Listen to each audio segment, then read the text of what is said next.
Use a short piece of leftover filament as a connecting pin.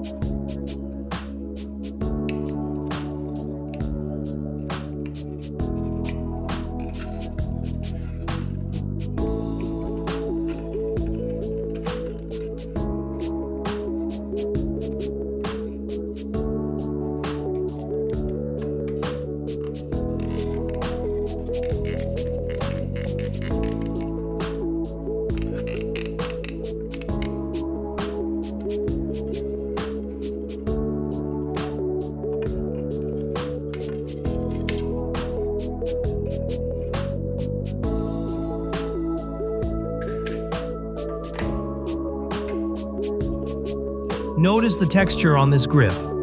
It is not modeled into the part, it is added later in the slicer. Use the fuzzy skin feature in Creality Print to create this effect.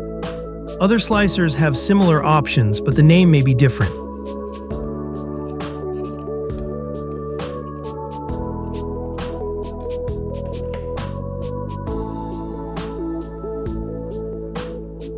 For the metal parts, lightly mist them with aluminum paint.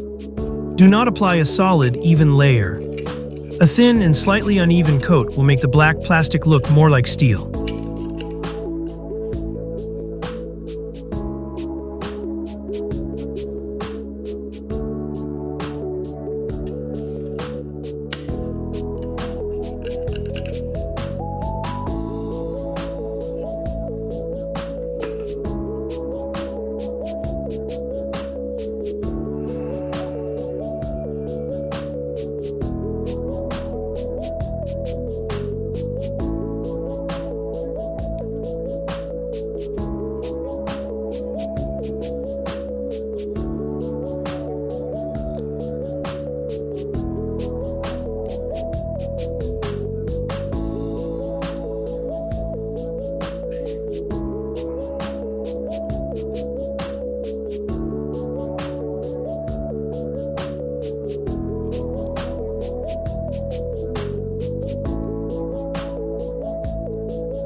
Push the piece of filament all the way through, then place the spring back into its slot. Trim off the excess filament.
The easiest way to pull the rubber band into its slot is to use a small improvised wire hook.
The magazine is long and relatively heavy. If you want a tighter fit, simply add a small piece of adhesive tape inside the magazine well. This will reduce the rattling sound and let you adjust the magazine fit as tight as you like.